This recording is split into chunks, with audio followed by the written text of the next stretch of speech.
True. Nervous. Very, very dreadfully nervous I had been, and am. But why will you say that I'm mad? The disease had sharpened my senses, not destroyed, not dulled them. Above all was the sense of hearing acute. I heard all things in heaven and in the earth. I heard many things in hell. How, then, am I mad? Hearken, and observe how healthily, how calmly, I can tell you the whole story. It's impossible to say how the idea first entered my brain, but once conceived, it haunted me day and night. Object, there was none. Passion, there was none. I loved the old man. He had never wronged me, never given me insult. For his gold I had no desire. I think it was his eye. Yes, it was this. He had the eye of a vulture, a pale blue eye with a thin film over it. Whenever that eye fell upon me, my blood ran cold. And so by degrees, very gradually, I made up my mind to take the life of the old man, and thus rid myself of the eye forever. Now this is the point. You fancy me mad. Madmen know nothing. But you should have seen me. You should have seen how wisely I proceeded, with what caution, with what foresight, with what dissimulation I went to work. I was never kinder to the old man than during the whole week before I killed him. And every night, about midnight, I turned the latch of his door and opened it. Oh, so gently. And then, when I had made an opening sufficient for my head, I put in a dark lantern, all closed so that no light shone out, and then thrust in my head.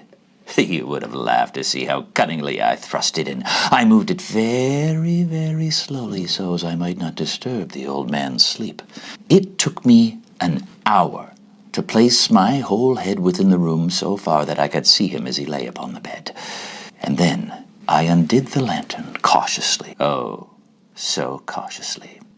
I undid it just so much that a single thin ray fell upon the vulture eye. And this I did for 7 long nights. But I found the eye always closed, and so it was impossible to do the work. For it was not the old man who vexed me, but his evil eye. And every morning when day broke, I went boldly into the chamber and spoke courageously to him, calling him by name in a hearty tone and inquiring how he had passed the night. So you see, he would have been a very profound old man indeed to suspect that every night, just at 12, I looked in upon him as he slept. Upon the 8th night, I was more than unusually cautious in opening the door. A watch's minute hand moves more quickly than did mine. Never before that night had I felt the full extent of my power. I mean, to think, there I was opening the door little by little, and he not even to dream of my secret deeds or thoughts. I fairly chuckled at the idea, and perhaps he heard me, for he moved on the bed suddenly as if startled. Now you may think I drew back, but no. His room was as black as pitch with a thick darkness, and so I knew he could not see the opening of the door, and so I kept pushing it on, steadily, steadily.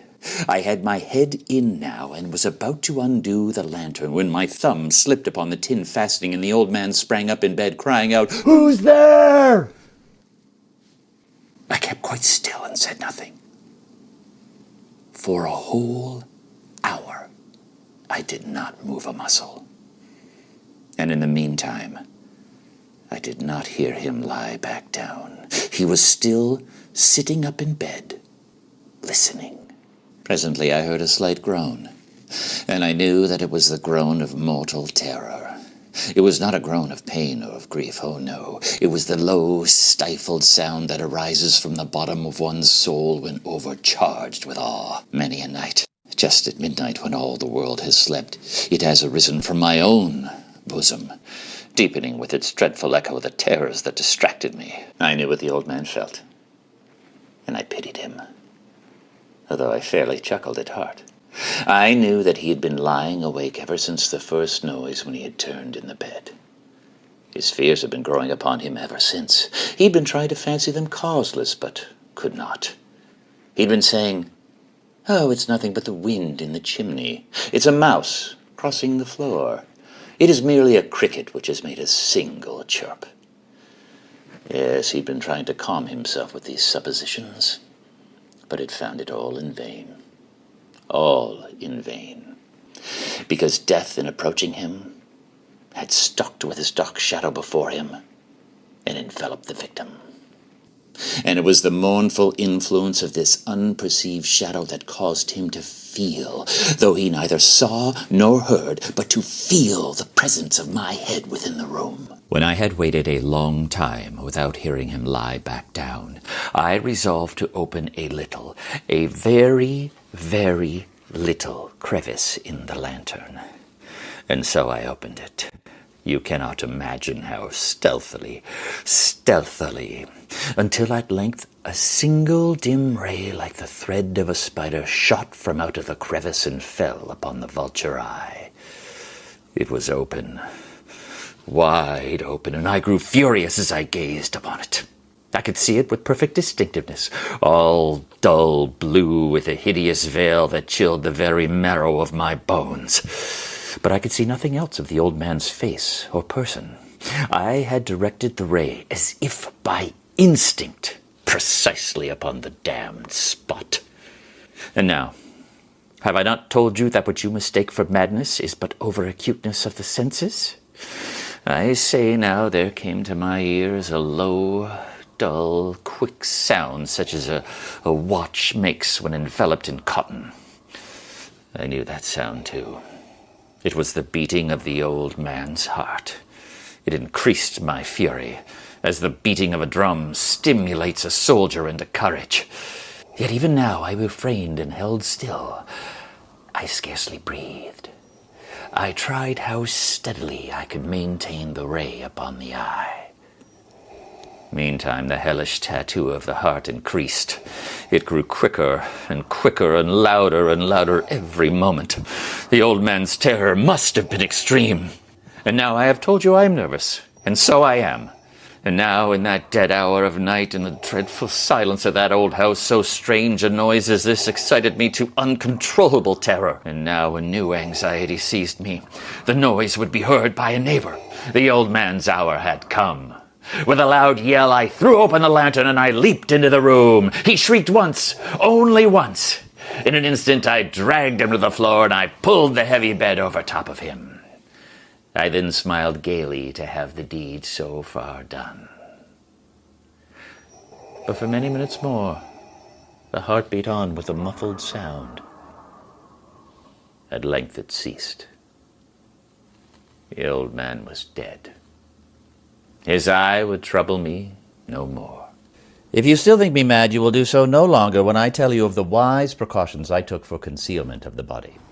The night waned and I worked hastily but in silence. First, I dismembered the corpse. I cut off the head, the arms, and the legs.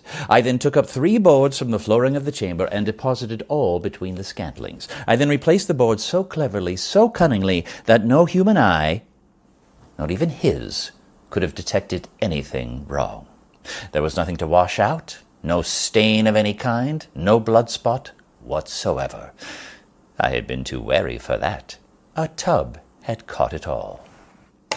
When I had made an end to these labors, it was 4 o'clock, still dark as midnight.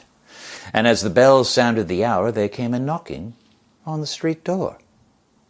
I went down to open it with a light heart.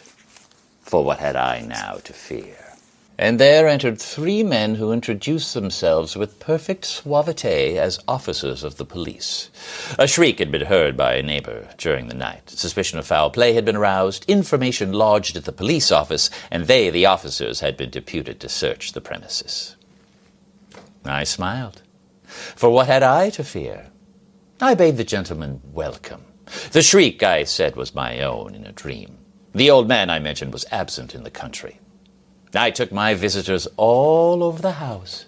I bade them search well. I led them at length to his chamber. I showed them his treasures, secure, undisturbed. And in the enthusiasm of my confidence, I brought chairs into the room and desired them here to rest from their fatigues, while in the wild audacity of my perfect triumph, I placed my own seat upon the very spot with which beneath reposed the corpse of the victim. The officers were satisfied. My manner had convinced them. I was singularly at ease. They sat, and while I answered cheerily, they chattered of familiar things. But ere long I find myself growing pale, and I wished them gone. My head ached, and I fancied a ringing in my ears. But still they sat and chatted. I talked more freely to get rid of the feeling, but the noise steadily increased until at length I found that the ringing was not within my ears. No doubt I now grow very pale.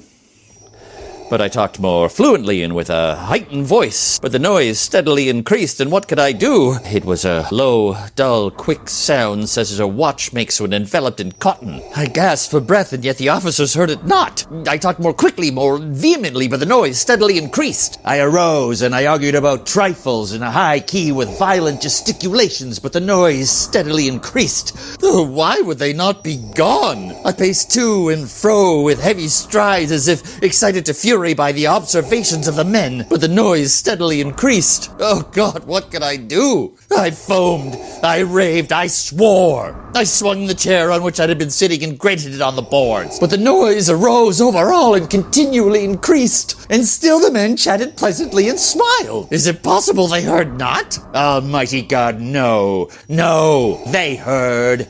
They suspected, they knew. They were making a mockery of my horror. This I thought, and this I think. But anything was better than this agony. Anything was more tolerable than this derision. I could bear those hypocritical smiles no longer. I felt I must scream or die. And now louder, louder. Villains, dissemble no more. I admit the deed. Tear up the planks.